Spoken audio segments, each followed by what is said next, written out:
He built a billion-dollar empire, saving children nobody else would touch. Then, at 11:43 p.m. on a Tuesday, 2 patient files landed on his desk with a name that made him forget how to breathe. Rena Emmons, the woman he'd left alone in a hospital room 15 years ago, pregnant, begging him to stay. He'd walked out with his car keys already in his hand, telling her the clinic was more important. She'd raised the twins by herself, working 3 jobs, never cashing his guilt check. And now those boys, 13 years old, scared and desperate for the only medical care in the state that could help them, were sitting in his waiting room, asking their mother one question: "Is the doctor safe?" Neither one knowing the man about to review their files was the father who'd chosen strangers over them. It was 11:43 p.m. His office on the 8th floor of Fisher Youth Health was quiet, except for the hum of the air conditioning and the occasional creak of his leather chair. Mahogany desk, glass of water sweating onto a coaster.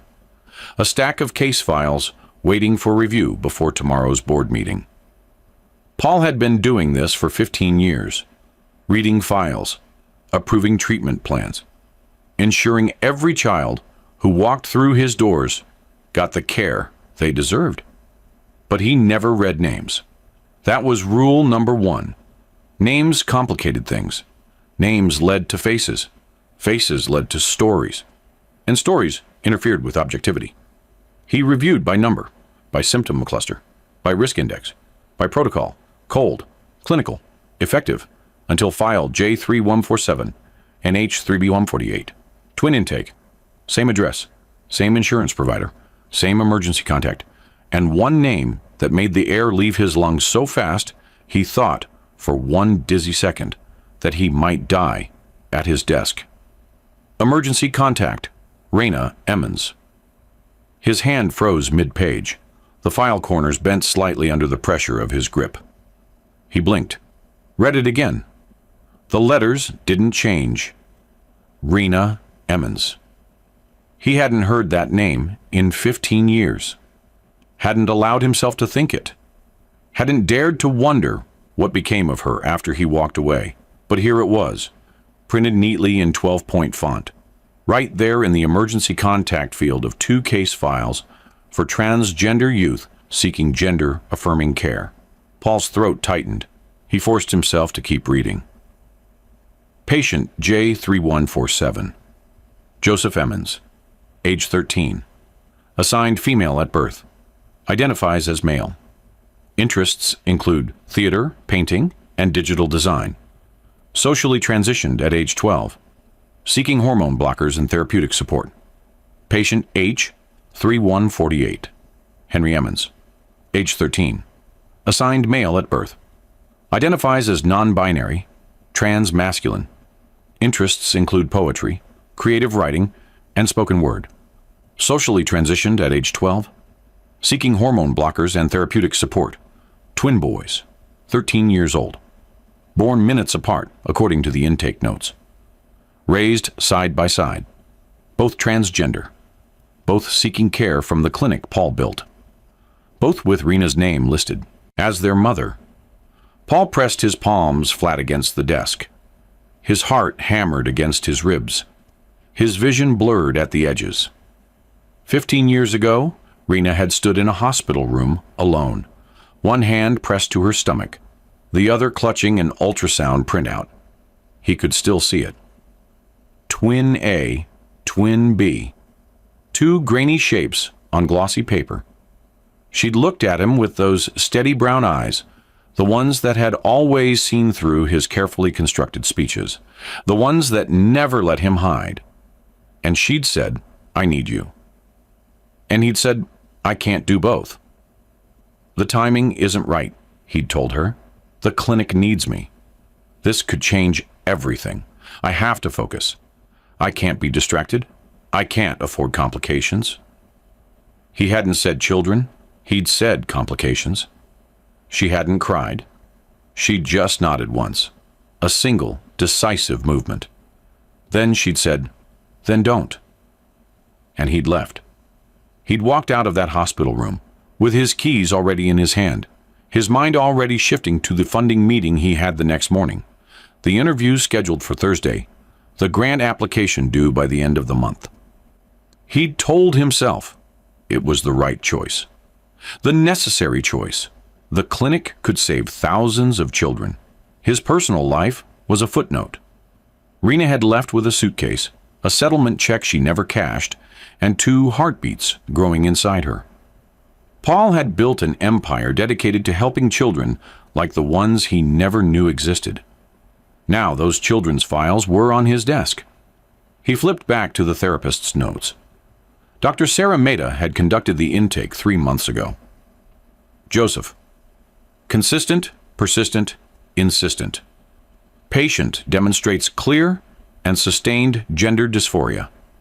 Highly articulate about identity. Expresses frustration with physical presentation. States, I don't want to disappear just to make other people comfortable. Paul's breath caught. Henry. Quieter presentation, but equally consistent. Patient journals extensively. Submitted writing samples as part of intake. Expresses desire for body autonomy. States, I don't hate my body. I just want it to listen to me. Paul read those lines 3 times. Joseph's words bold and defiant. Henry's quieter, but no less certain. Different handwriting styles in the journal excerpts attached to the digital files. Joseph's loose and sprawling. Henry's tighter, more cautious. 2 boys, his boys. Children he didn't know. Lives he'd missed entirely.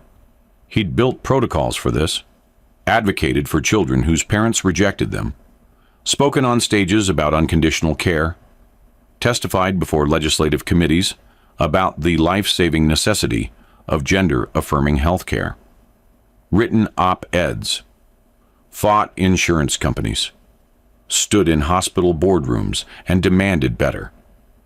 And yet the most radical truth confronted him now, sitting alone in his office at midnight. He had abandoned his own. Paul leaned back in his chair. The leather creaked. The water glass on his desk had left a ring. Outside, the city lights blinked against the dark. He couldn't review these cases. It would be unethical. A conflict of interest so blatant it could destroy his credibility, endanger his clinic, undermine everything he'd built. But he couldn't ignore them either. They were his sons, children who shared his blood, his genetic code, half of their DNA. Children who had lived 13 years without him. Children who had struggled with something profound and fundamental about their own identities, while he stood on stages and talked about other people's children. Paul picked up his phone. His hands were shaking. He scrolled to his chief medical officer's contact. Elaine Johansson. Competent, discreet, someone he trusted. It was 12:07 a.m. He called anyway. She answered on the 3rd ring, voice thick with sleep. Paul, what's wrong? I need you to flag 2 files for secondary review, he said. His voice sounded strange, hollow, like it belonged to someone else. J3147 and 83148. Conflict of interest. Silence on the other end. Then, carefully, what kind of conflict? Paul closed his eyes. They're my sons. The words hung in the air. He'd never said them out loud before. Never had reason to.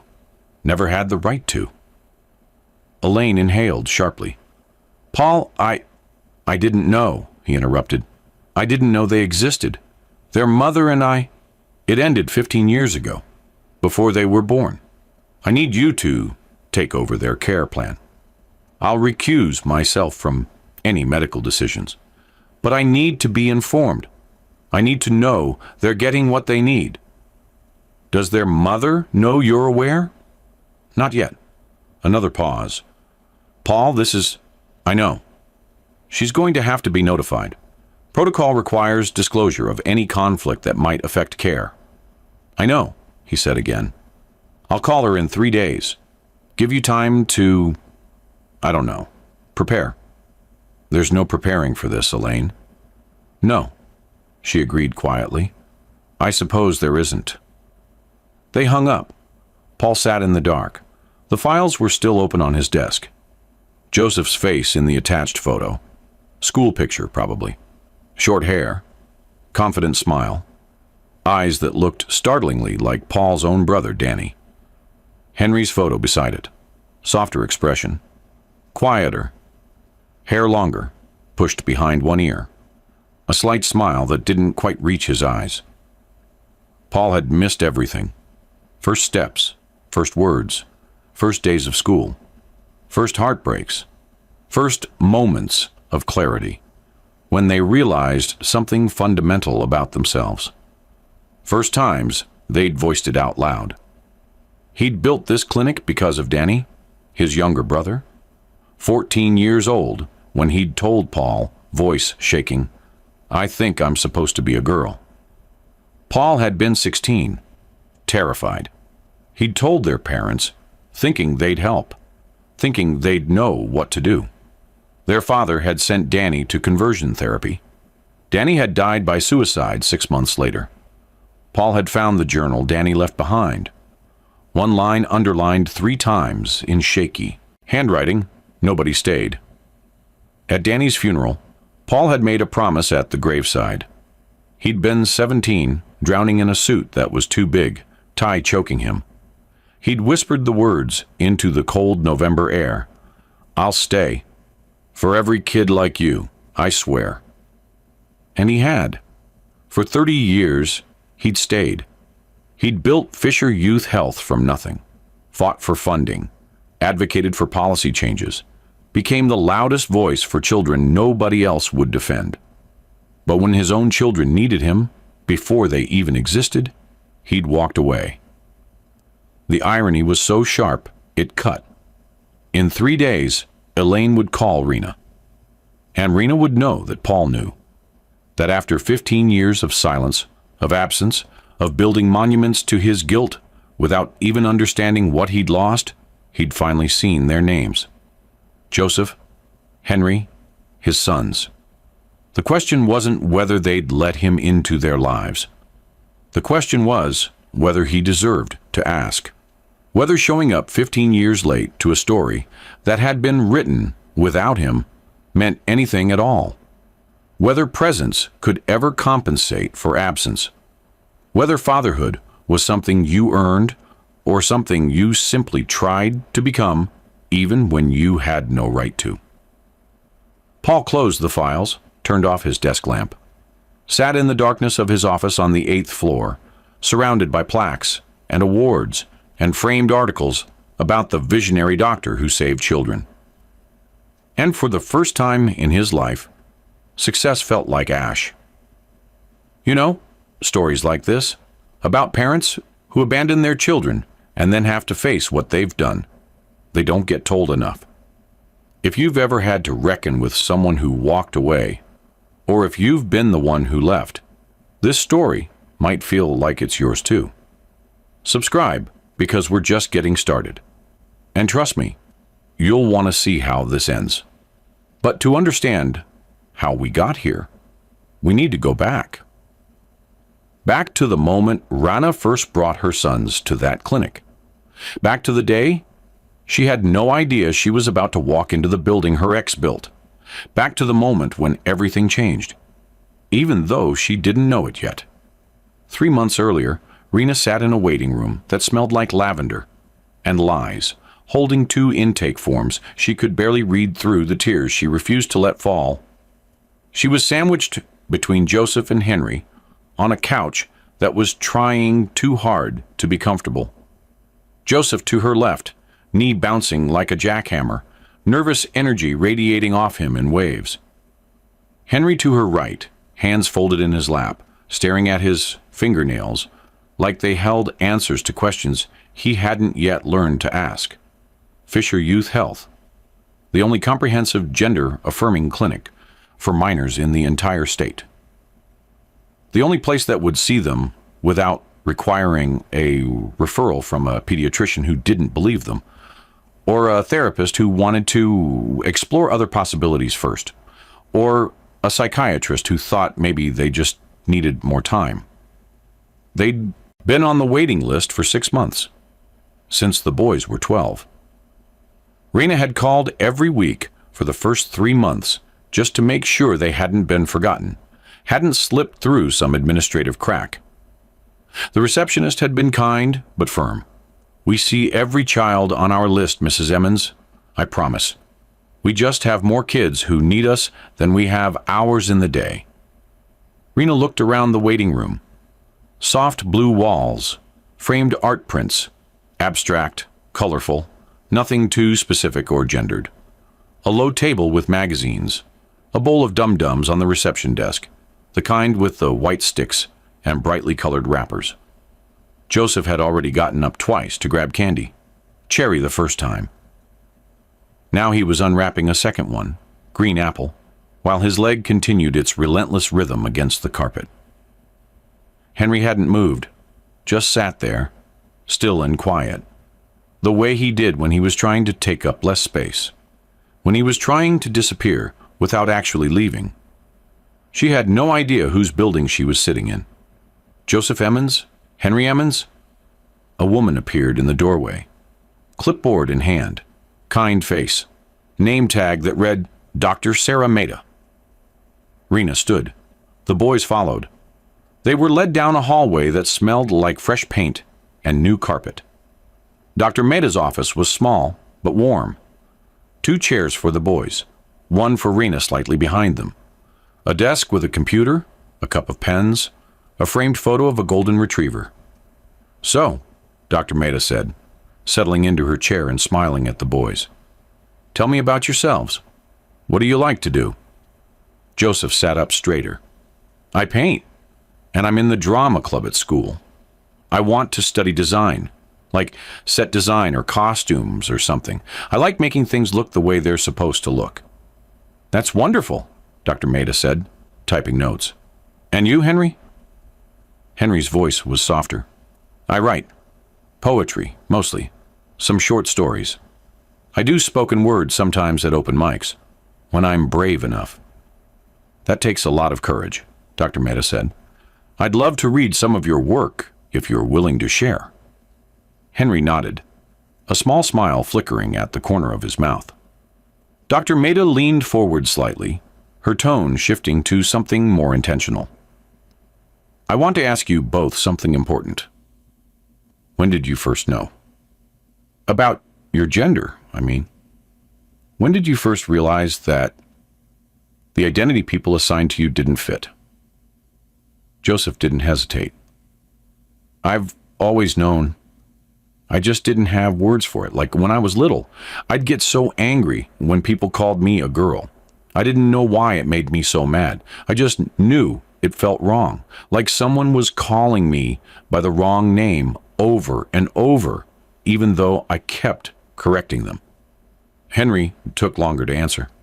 "It felt like everyone else got an instruction manual, and I got a different book entirely.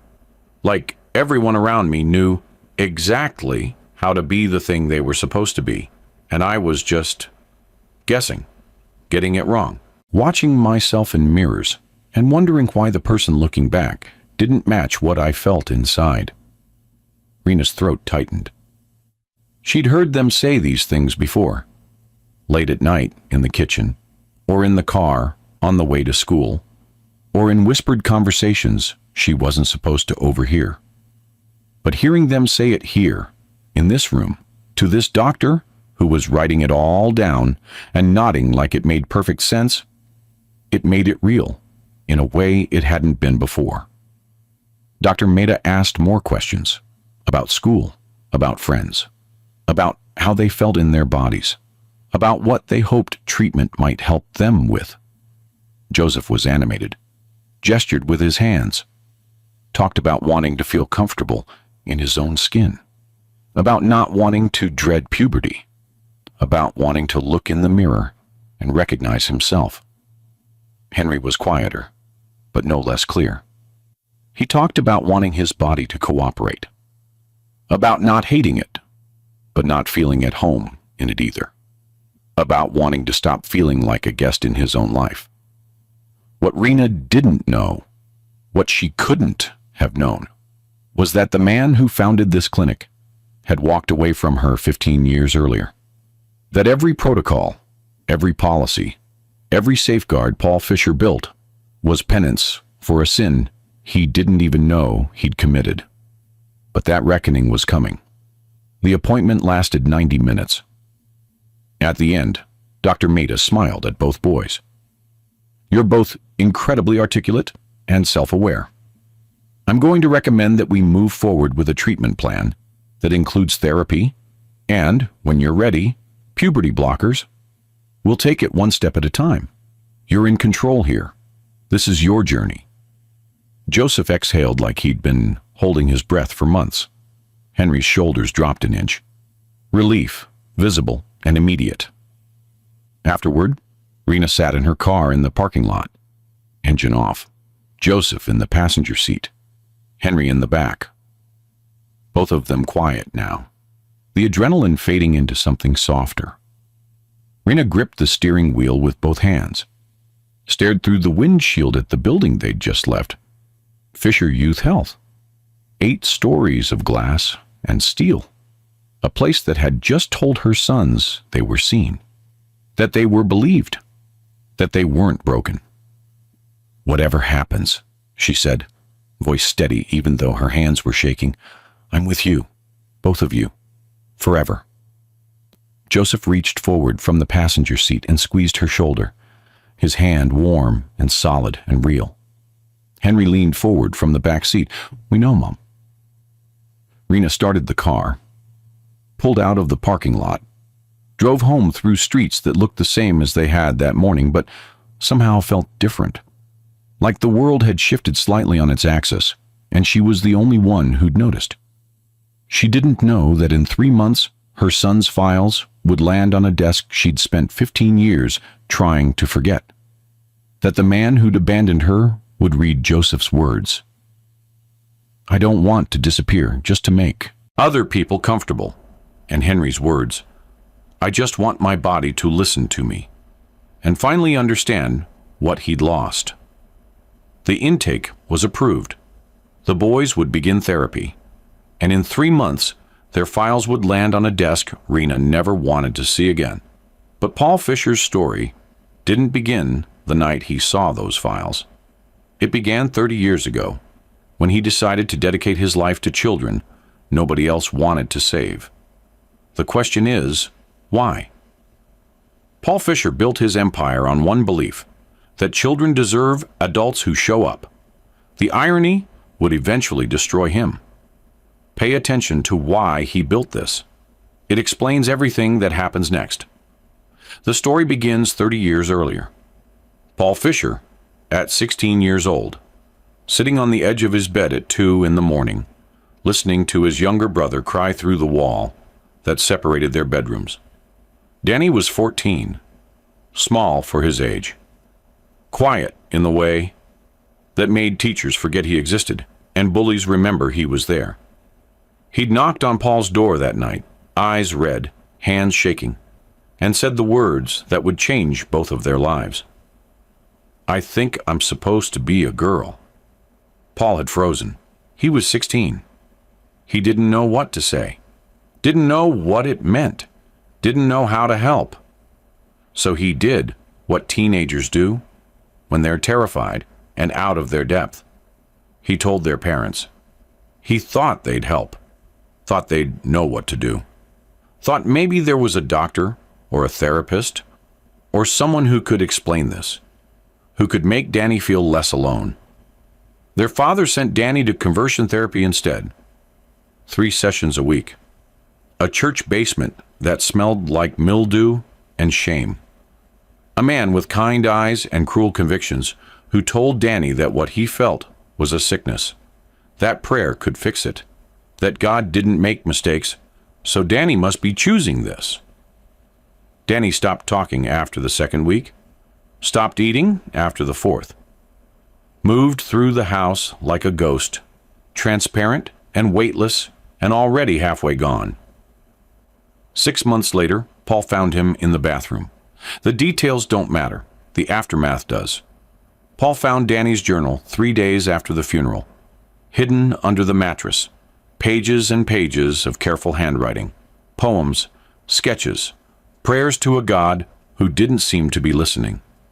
And on the last page, one line underlined 3 times, in shaky letters. Nobody stayed. Paul read those words at 17 years old, standing in his dead brother's bedroom, and something inside him cracked clean through. The funeral was November. Cold enough that Paul's breath fogged in the air. He wore a suit that was too big, borrowed from a cousin. Sleeves too long, shoulders too wide. The tie felt like it was strangling him. At the graveside, after everyone else had left, Paul knelt in the dead grass and whispered a promise into the wind. "I'll stay. For every kid like you. I swear." 20 years of work followed that promise. Medical school. Paul buried himself in textbooks and clinical rotations and research papers. Residency in adolescent medicine. He worked 100-hour weeks, slept in on-call rooms, drank coffee that tasted like regret and determination in equal measure. Fellowships in gender-affirming care, a field so new it barely had language yet, let alone protocols. He studied under pioneers, read every paper, attended every conference, became an expert in something most doctors refused to acknowledge existed. At 38, he opened Fisher Youth Health, 1 floor at first, 3 exam rooms, a waiting area he painted himself. He fought insurance companies who wouldn't cover the care, lobbied legislators who didn't want to hear about transgender children, testified at hearings where people called him a monster to his face. He didn't care. He became the loudest voice for children nobody else would defend. The clinic grew, 2 floors, then 4, then 8. National recognition, invited to speak at conferences, quoted in medical journals. The visionary doctor who built the only comprehensive gender-affirming clinic for minors in the state. But he was relentless, obsessive. The clinic wasn't just his work. It was his life, his penance, his promise kept over and over again. Relationships didn't survive his schedule. Girlfriends who got tired of canceled dinners. Friends who stopped calling because he never called back. A life that revolved entirely around other people's children, while his own remained theoretical, distant, impossible. Until Rena. They met at a fundraiser, one of those black tie events where wealthy people wrote checks and felt good about themselves. Paul was the keynote speaker. He'd given the speech 100 times, statistics about suicide rates, stories about children saved, a carefully crafted narrative about hope and possibility. Rena was at the bar afterward, grant writer for a nonprofit, navy dress, hair pulled back. She looked at him with eyes that didn't buy a single word he'd said. "You're performing," she told him. "Excuse me? You're very good, but it's still a performance." Paul should have been offended. Instead, he fell in love with her honesty. She saw through him, saw past the polished speeches and the carefully maintained image, saw the man underneath, the one who was still 17 years old, still kneeling at a graveside, still trying to save a brother who was already gone. They dated for 2 years. She made him laugh, made him leave the office before midnight, made him remember that life existed outside the clinic walls. She was smart and calm and unimpressed by his accomplishments in the best possible way. When she got pregnant, Paul panicked. Here's what Paul told himself. The clinic couldn't survive a scandal, an unplanned pregnancy, a complicated personal life. He needed to be pristine, uncomplicated, fundable. But what he really meant was, he was afraid. Afraid of failing, afraid of being human, afraid of staying. The hospital room was small, white walls, fluorescent lights that made everything look too sharp. Rena sat on the exam table, 12 weeks along, one hand pressed to her stomach. An ultrasound printout on the chair beside her. Twin A. Twin B. Two grainy shapes that would become Joseph and Henry. I can't do this in the clinic, Paul said. Keys already in his hand. Exit already planned. Then choose, Rena replied. Steady, clear, already knowing what he'd decided. He did. He chose the clinic, chose the work, chose the promise he'd made to a dead brother over the future he could have had with a living family. He left, walked out of that hospital room, and told himself it was the right choice, the necessary choice, that the clinic would save thousands of children and his personal life was a footnote, that he was serving a greater good. Rena never contacted him again. She didn't cash the settlement check he sent, didn't ask for help, didn't tell him when the twins were born, or what she named them, or what they looked like, or who they became. Paul told himself he made the right choice, that the clinic mattered more, that he was serving a greater good. For 15 years, he believed that, until the night two files made him realize he'd been building monuments to the children he abandoned. I think the hardest stories to hear are the ones where good people make terrible choices, where someone builds something beautiful and true, but does it on a foundation of betrayal? If this is hitting you somewhere deep, if you know what it's like to be abandoned by someone who claimed they were doing the right thing, leave a comment. Tell me you're not alone in this. And hit that like button if you're still with me, because this story is about to crack wide open. Rena got the call on a Tuesday afternoon. The woman on the phone said conflict of interest, but what Rena heard was he knows. It was a Tuesday afternoon, 3 months after the intake appointment. Rena was folding laundry in the living room, matching socks, smoothing out t-shirts, the mindless domestic rhythm that kept her hands busy and her thoughts quiet. Her phone buzzed on the arm of the couch. Unknown number. She almost didn't answer. Mrs. Emmons, this is Elaine Johansson, Chief Medical Officer at Fisher Youth Health. Rena's hands stilled mid-fold.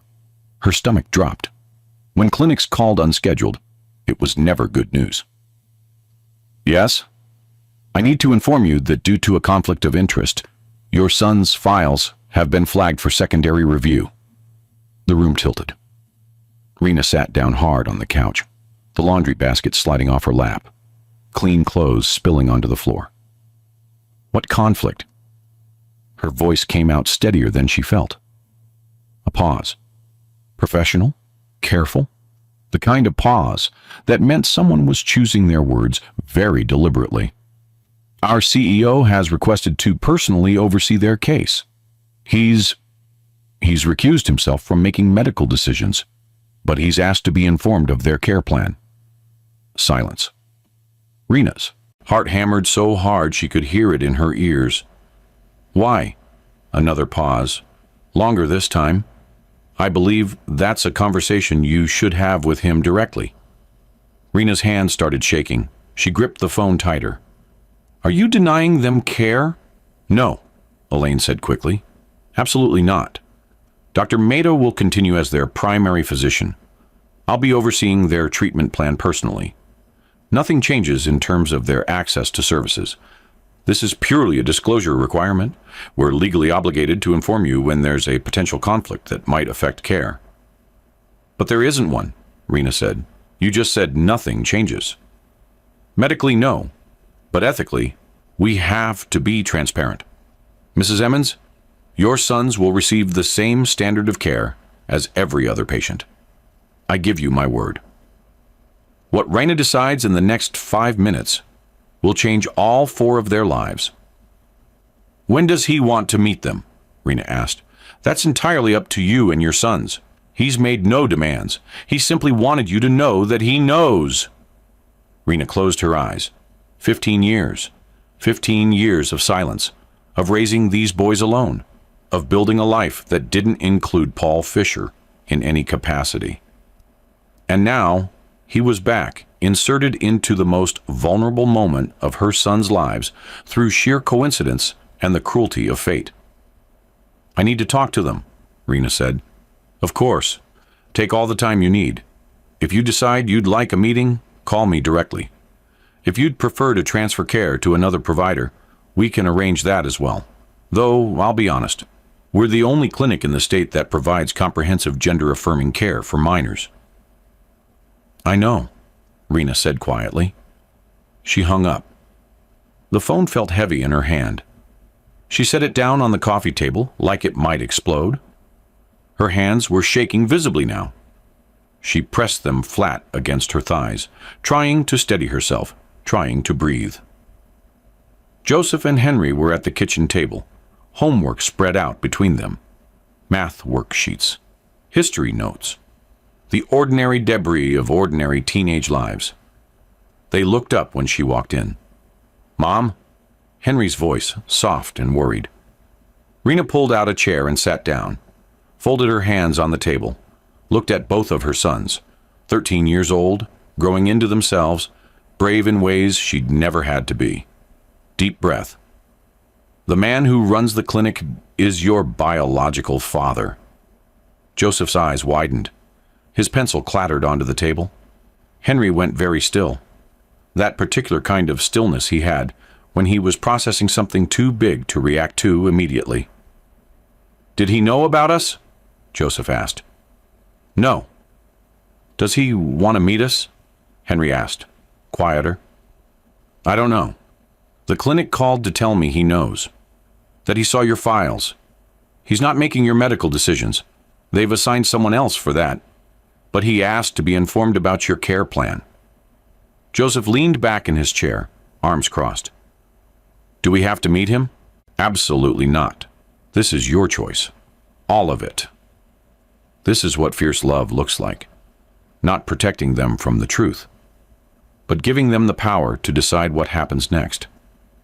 Rena had spent 13 years making sure her sons knew they were enough. She wasn't about to let anyone, not even their father, make them question that. Joseph and Henry looked at each other. That twin thing they did sometimes, communicating in glances and micro-expressions that Rena couldn't quite read. Henry spoke first. "I want to meet him." Joseph looked at him, surprised. "Why?" "Because I want to know if he's safe." That word, safe. Not good, not sorry, not worth knowing. Safe. Henry needed to know if Paul Fisher was someone who would hurt them. If letting him into their lives would cause more damage than keeping him out. If the risk was worth taking. Joseph studied his brother's face, then nodded slowly. "Okay. Yeah. Me too." Rena wanted to say no, wanted to wrap her arms around both of them and tell them they didn't owe Paul Fisher anything. Not their time, not their forgiveness, not even their curiosity. He'd walked away. He'd made his choice. They didn't have to give him a second one. But she'd learned a long time ago that protecting her children didn't mean making their choices for them. "Are you sure?" she asked. Both boys nodded.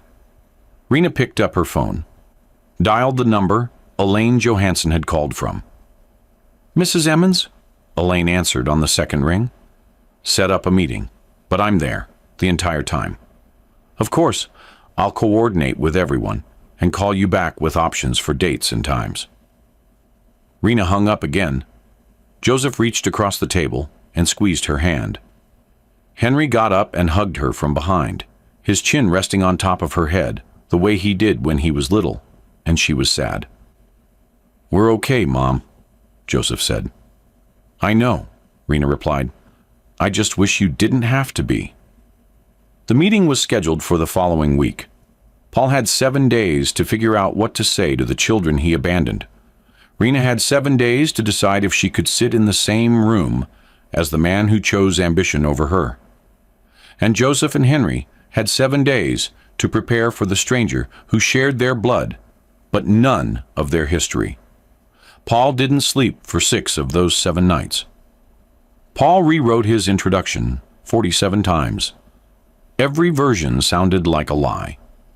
He sat in his office at 3 in the morning, the city dark outside his 8th floor window, a notepad in front of him, filled with crossed-out sentences that kept trying and failing to say something true. I'm sorry. Too simple. 2 words that couldn't possibly hold 15 years of absence. I made a mistake. Too clinical. Like he'd miscalculated a dosage or filed the wrong paperwork. Not abandoned 2 children before they were born. I was afraid.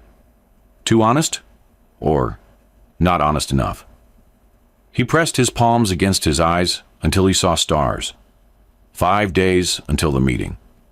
5 days to figure out what to say to the children he'd never met, to the woman he'd walked away from, to the mirror he'd spent 15 years avoiding. Paul opened their files again. Not the medical notes this time, the supplementary materials, the things that made them human instead of case numbers. Joseph's art portfolio, submitted as part of intake. Self-portraits in bold colors, reds and oranges and electric blues. Each one showed a figure becoming more visible, more solid, more present. Like watching someone step out of fog into sunlight. Henry's poetry, pages of it, typed and handwritten. One poem titled The Body as a Rented Room. Paul read it 3 times, each line landing like a punch. He doesn't know them, but he recognizes them. Here's what Paul couldn't write down. That he saw Danny in both of them. That Joseph's boldness was Danny's dream. That Henry's quiet strength was what Danny never got to build. That this wasn't about redemption. It was about witnessing. About saying, I see you, even though I have no right to. The confrontation is 2 days away, and nobody's ready. Across town, Rena stood in front of her bedroom mirror at 6 in the morning, trying on her 3rd outfit. She'd settled on armor, navy blazer, white blouse. The silver necklace her mother had given her on her 30th birthday. Simple, elegant. A reminder that she came from women who survived difficult things. She practiced her posture, straight spine, level gaze, shoulders back, but not defensive. The stance of someone who had nothing to prove because she'd already done the work. She will not cry. She will not rage. She will be a wall. Her best friend Maya knocked on the door that evening, letting herself in the way she had for the past 13 years. She found Rena sitting on the couch, staring at nothing, hands folded too tightly in her lap. You don't have to be strong through this, Maya said, sitting beside her. Yes, I do. For them. Rena, they're not fragile. I know. But I am. Rena had spent 15 years convincing herself she didn't need Paul, that she was whole without him. And she was. But seeing him again meant confronting the girl she used to be, the one who loved him, the one he left. And that girl was still inside her, holding her breath. Down the hall, Joseph and Henry sat in their shared room.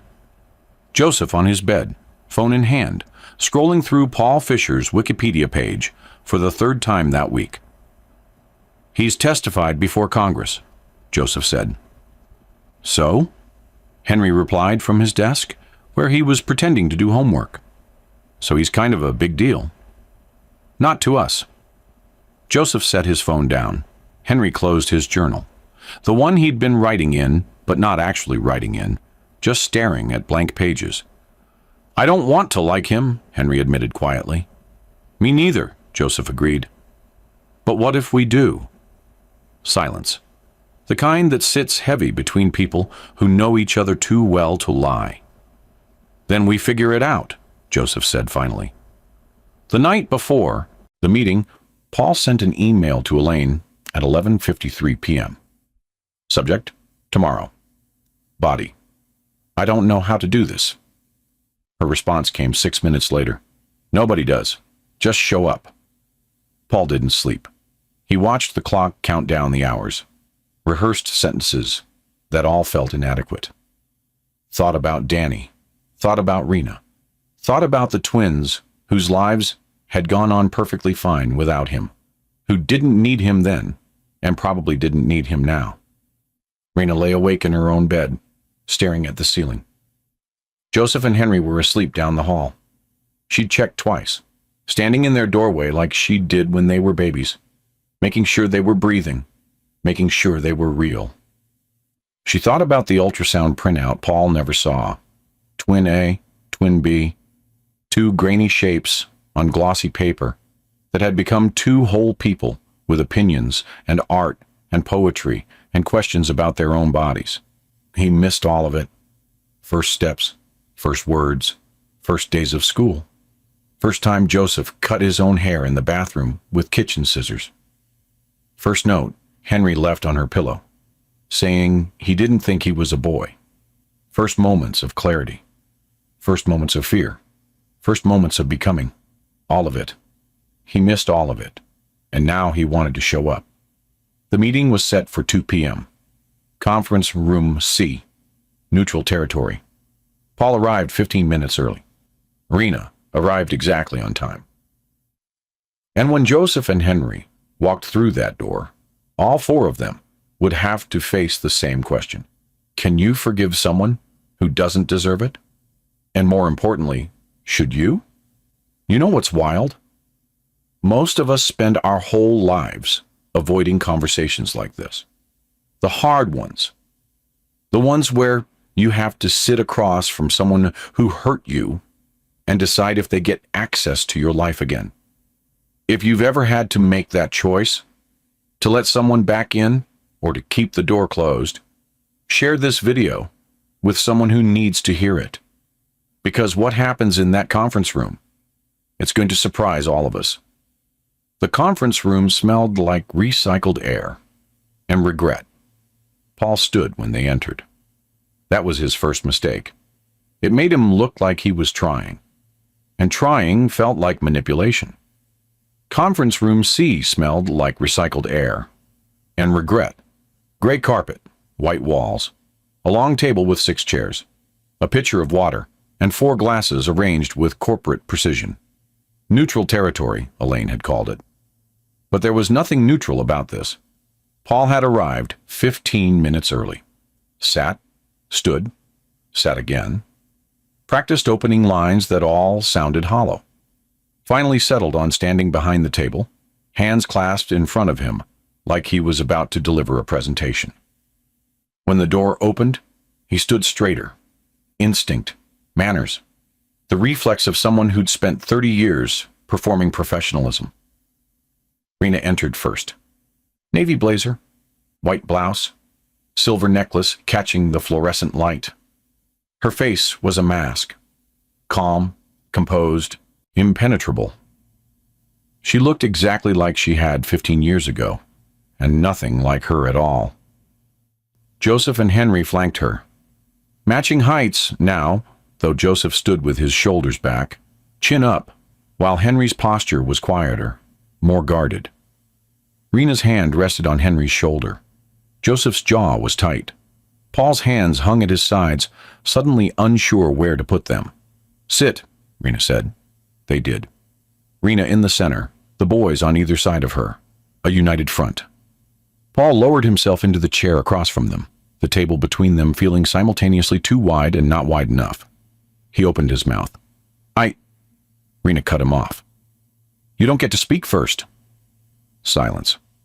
Paul closed his mouth, nodded. Here's what's going to happen, Rena said, voice level and sharp as a scalpel. You're going to listen. You're not going to interrupt. You're not going to explain. You're not going to justify. When I'm done, Joseph and Henry will decide if they want to speak to you. If they don't, you leave. Understood? Yes, Paul said quietly.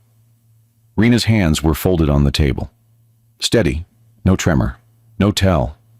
She looked at him the way you look at a stranger you're forced to deal with. Necessary but unwelcome.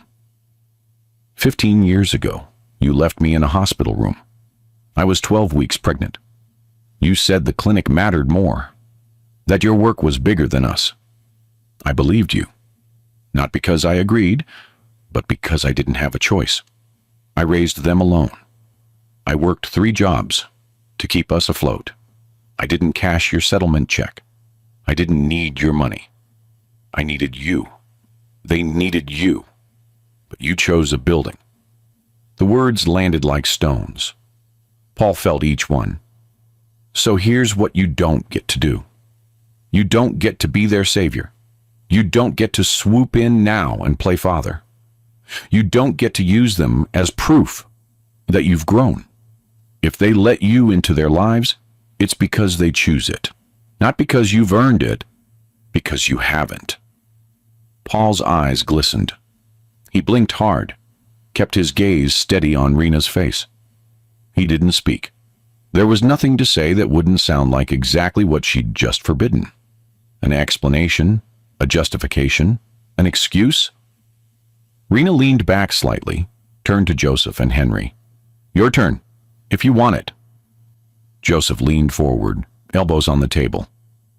I looked you up, he said, looking directly at Paul. You've helped a lot of kids. Kids like me and Henry. Paul nodded. That's good. That matters. But it doesn't change the fact that you weren't there for us. And honestly, I don't know if I want you there now. I don't know you. You're just a guy who shares DNA with me. Pause. Joseph's fingers drummed once against the table, then stilled. But, this is where everything shifts.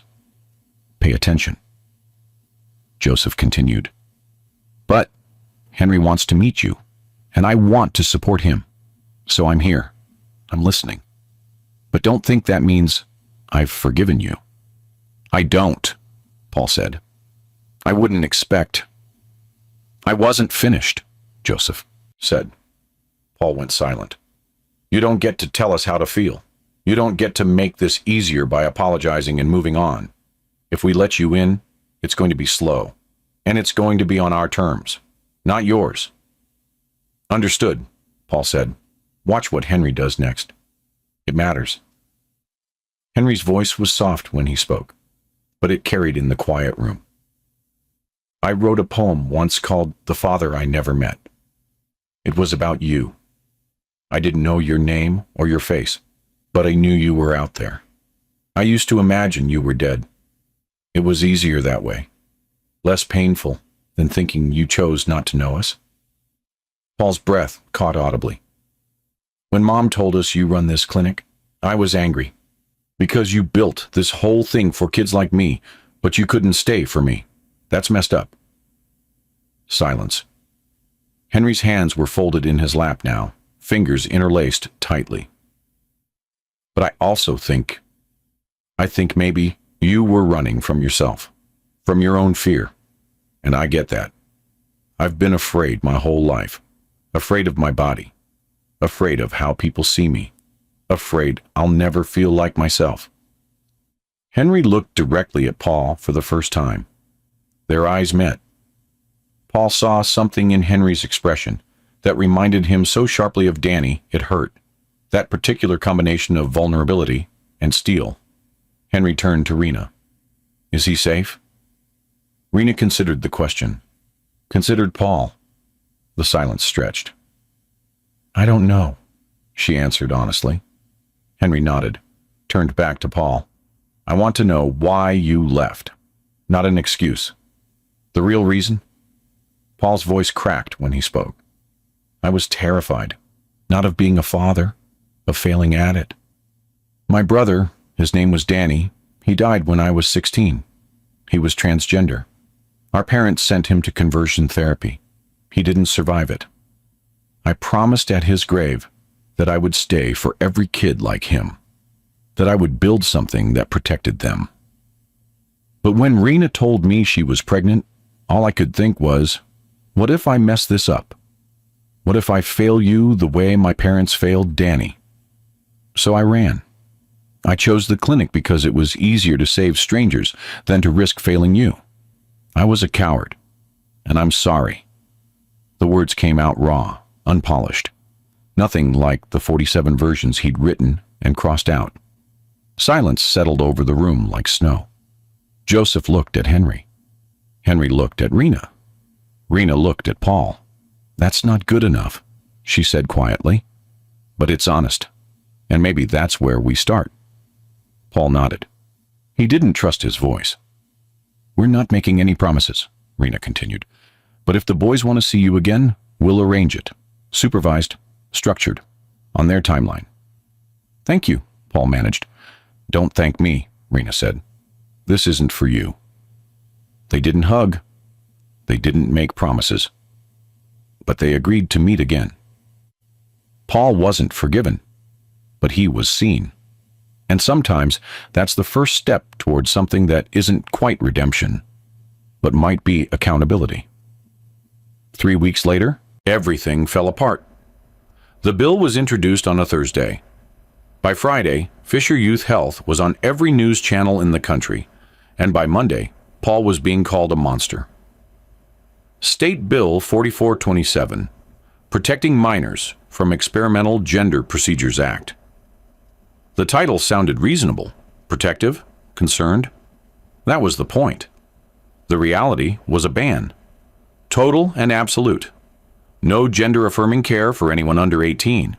No puberty blockers. No hormone therapy. No surgeries. No exceptions. Not for children who'd been in therapy for years.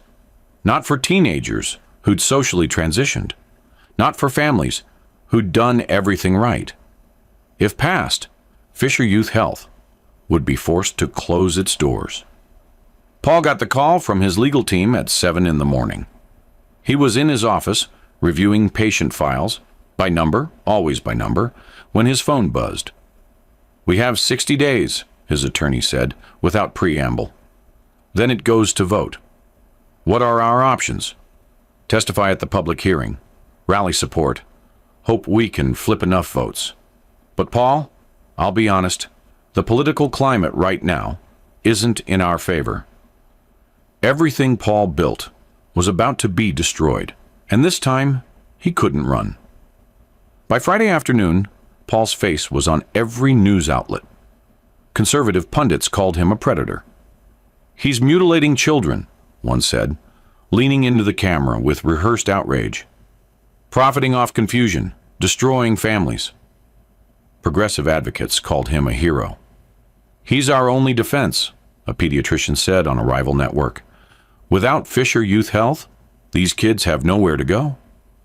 Paul was scheduled to testify at the public hearing in 6 days. The lead sponsor of the bill was Senator Marcia Holt. Silver hair, styled perfectly. Smooth voice that made cruelty sound like compassion. She called herself a mother protecting mothers. In a press conference that went viral, she stood at a podium flanked by parents who claimed the clinic had stolen their children. Her voice was steady, measured, devastating. Children cannot consent to permanent changes. Their brains aren't developed enough to make these decisions. And clinics like Fisher Youth Health are profiting off their confusion. We're not banning health care. We're protecting childhood. Paul watched the press conference from his office. His hands shook so badly, he had to set his coffee down before he spilled it. She was good, terrifyingly good. She didn't sound hateful. She sounded concerned, reasonable, like someone who genuinely cared about children's well-being. And that made her dangerous.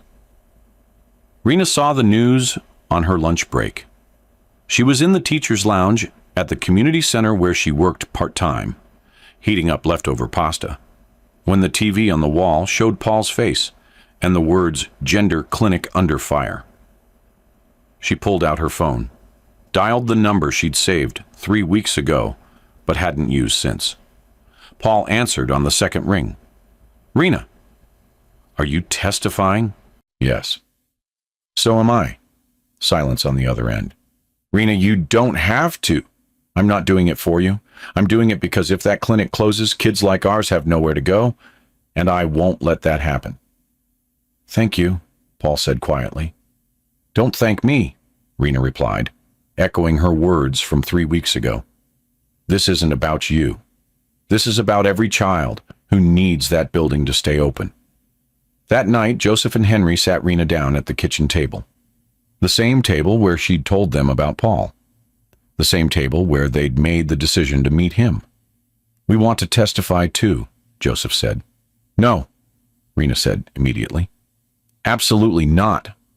"Mom," Joseph continued, voice firm, "if we don't speak, they'll keep pretending we don't exist. They'll keep talking about us like we're confused or broken or too young to know ourselves. We have to show them we're real." "You'll be attacked," Rena warned, heart hammering. "People will say horrible things. Your faces will be on the news. Your names will be public. You can't take that back." "They already do," Henry said softly. "At least this time, I get to say something back." Rena looked at both of her sons, 13 years old, still babies in so many ways, but also warriors, braver than she'd ever been. She closed her eyes, tried to find an argument that would convince them, tried to find the parental authority to say no and make it stick, but she knew she couldn't stop them. And more than that, she knew she shouldn't. "If you do this," she said slowly, "we do it together. All three of us. And if it gets to be too much, we leave. Deal?" "Deal," Joseph said. Henry nodded.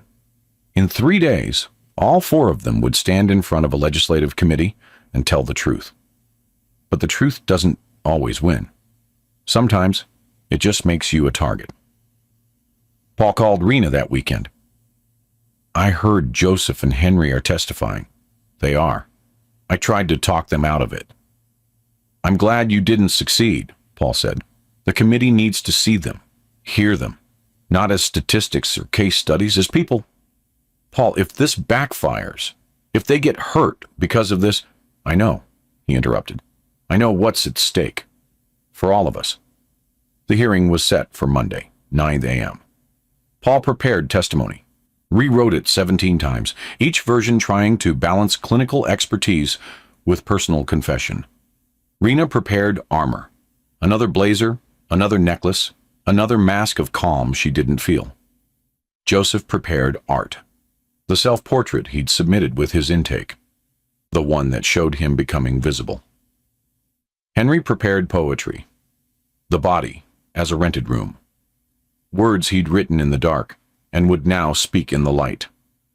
And across the state, people who had never met them prepared rage. Senator Holt scheduled her own testimony. News crews reserved spots in the chamber. Parent groups organized protests outside the Capitol building. Social media filled with hashtags, some supportive, most vicious. The night before, Paul couldn't sleep.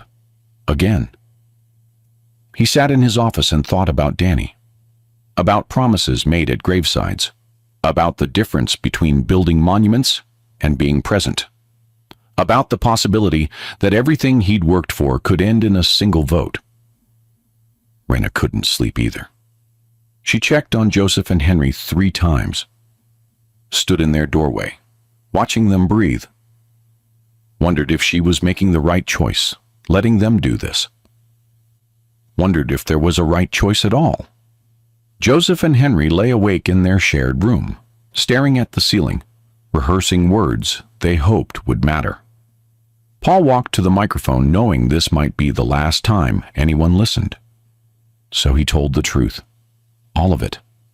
The chamber was packed, every seat filled, people standing along the back wall, news cameras in designated spots, red lights blinking, the air thick with anticipation and hostility in equal measure.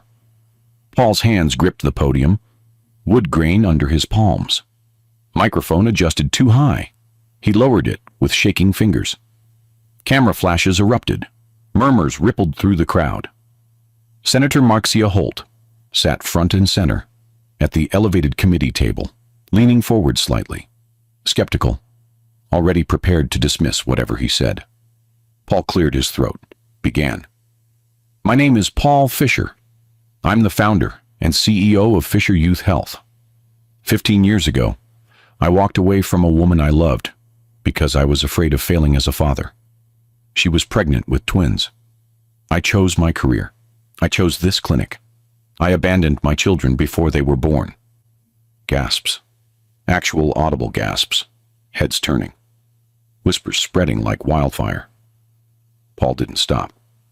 3 months ago, their files crossed my desk. I didn't know they existed. But when I read their stories, when I saw that both of them are transgender, I realized something. I've spent 15 years trying to save children like mine, but I never stayed for my own. I built monuments to my guilt. This clinic is one of them. The room went silent. The kind of silence that has weight. If you shut down Fisher Youth Health, you won't be punishing me. You'll be punishing every child who doesn't fit into the boxes you've built for them. You'll be punishing my sons, and they've already been punished enough by a world that refuses to see them, and by a father who refused to stay. Paul stepped down. His legs felt unsteady. The room erupted, shouting, some supportive, some enraged. Senator Holt banged her gavel twice. "Order," she commanded. Rena approached next. Navy blazer, silver necklace, spine straight. She placed her hands on either side of the podium and looked directly into the committee. "My name is Rena Emmons. I raised twin sons alone for 13 years. When they told me they were transgender, I didn't understand it at first. But I listened. And what I heard was this. They weren't confused. They were clear. Clearer than most adults I know." She shifted her gaze directly to Senator Holt. Eye contact. Unflinching. "You say you're protecting children, but you're not protecting mine. You're erasing them. This clinic gave my sons language for who they are. It gave them safety. It gave them hope. If you take that away, you're not saving anyone. You're just making sure kids like mine suffer in silence." Rena stepped down. No tremor, no hesitation. Pure, controlled fury, wrapped in composure. Joseph stood, walked to the podium carrying something flat and canvas-backed. He held up a painting. A self-portrait split down the middle. Left side shadowed, blurred, features indistinct and fading into gray. Right side bold, reds and oranges and electric blues, eyes wide open, face clear and present and alive. "This is me before I had words for who I am," Joseph said, pointing to the left side. His voice was steady, louder than Rena's, filled with the particular confidence of someone who'd stopped apologizing for existing. "And this is me now," pointing to the right. "You want to take away the clinic that helped me paint the right side. You want to tell me I'm too young to know who I am. But I've always known. I just needed someone to believe me." He set the painting against the podium, propped so the committee could see it clearly. "Don't take that away from kids who come after me." Some people in the audience were crying. A woman in the third row wiping her eyes with a tissue. A man in the back with his hand over his mouth. Others sat stone-faced, arms crossed, unmoved or unwilling to be moved. Senator Holt wrote notes on a legal pad. Her expression gave nothing away. Henry stepped forward. He unfolded a piece of paper from his pocket, creased from being folded and refolded, carried with him for days. His voice was quiet when he spoke, but the chamber had gone silent enough that every word carried. "I wrote this poem the night before my first appointment at Fisher Youth Health. It's called The Body as a Rented Room," he read. "I live in a house I did not choose, with walls that do not fit my shape. I rearrange the furniture daily, but the foundation remains wrong. I do not hate this house. I simply know it was meant for someone else. And if you tell me I must stay here, that I'm too young to know where I belong, then you are telling me to be a guest in my own skin. Forever." The silence that followed was absolute. No coughs, no shuffling, just Henry's words hanging in the air like something sacred. He folded the paper carefully, put it back in his pocket. "This clinic didn't change who I am. It gave me permission to be who I've always been. If you close it, you're telling kids like me that we don't deserve that permission, that we have to stay guests in our own bodies. Forever. He stepped down. The room remained silent. Even the protesters in the back seemed momentarily stunned into stillness. Senator Holt cleared her throat, adjusted her microphone. Thank you for your testimony. The committee will deliberate.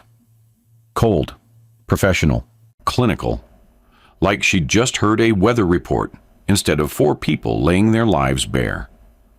But behind her, a younger senator, a woman Paul didn't recognize, was wiping her eyes. Another committee member stared at Joseph's painting, still propped against the podium. The vote would happen in 2 weeks. Paul didn't know if they'd won, but for the first time in 15 years, he wasn't running. He was staying. And Joseph and Henry had just told the world who they were, not despite their father's failures, but in defiance of them. Stories like this, where people stand up and say, I exist and I matter, they change things.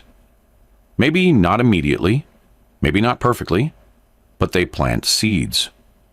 If this story moved you, if Joseph and Henry's courage reminded you of your own, leave a comment telling me what you would have said if you had a microphone. And please, share this. Someone needs to hear it today. The vote came down to one person. The bill failed. By a single vote. Fisher Youth Health would stay open, but Paul Fisher would never be the same. 2 weeks after the hearing, they watched the live stream together. Paul's office. The 4 of them crowded around a laptop on his desk. Rena to the left, Joseph and Henry standing behind them. Paul's finger hovered over the trackpad, volume turned up. The vote was called. 26-25. The bill failed. Joseph exhaled so hard his whole body seemed to deflate. Henry closed his eyes, head dropping forward. Rena put her head in her hands, shoulders shaking. Not crying, just releasing tension she'd been holding for weeks. Paul didn't move, just stared at the screen. It's over, Rena said finally. No, Paul replied quietly. It's just beginning. They'll try again, and we'll have to fight again. Then we will, Joseph said. 6 months later, life had settled into something that wasn't normal, but wasn't crisis either. Paul attended Joseph's first art show, a small gallery downtown, white walls, track lighting, 20 pieces from local teenage artists. Joseph's self-portrait, the one he'd held up at the hearing, displayed in the center. Paul stood in the back. Didn't introduce himself as Dad to anyone who asked. Just watched Joseph move through the room, confident and animated, explaining his work to strangers who looked at him like he was someone worth listening to. The self-portrait sold to a private collector for $3,000. Joseph found Paul afterward, still standing by the back wall. You came, Joseph said. I did. Why? Paul thought for a moment. Because you made something beautiful, and I wanted to see it. Joseph nodded. Not a smile, not forgiveness, just acknowledgement. It's not forgiveness, but it's presence. 2 weeks after that, Henry performed at a youth open mic. A coffee shop with mismatched chairs and a small stage barely big enough for one person. Rena and Paul sat together in the back row. Not touching, but together. Henry stepped up to the microphone, unfolding a new poem from his pocket. This one's called The Father I Never Met. Reprise, he said. He read, I thought you were a ghost. A question mark in the shape of a man. But you are not a ghost. You are a coward who became accountable. You are not my hero. But you are here. And maybe that is enough. For now. Applause filled the small room. Paul was crying, silent tears he didn't bother wiping away. Rena handed him a tissue without looking at him, her eyes still on Henry at the microphone. He's extraordinary, Paul whispered. I know, Rena replied. After the performance, they sat in Rena's car, in the parking lot. Joseph and Henry inside the venue, talking with other performers, laughing about something Paul couldn't hear. "I don't expect forgiveness," Paul said. "Good," Rena replied, "because this isn't about you." Pause. Engine off.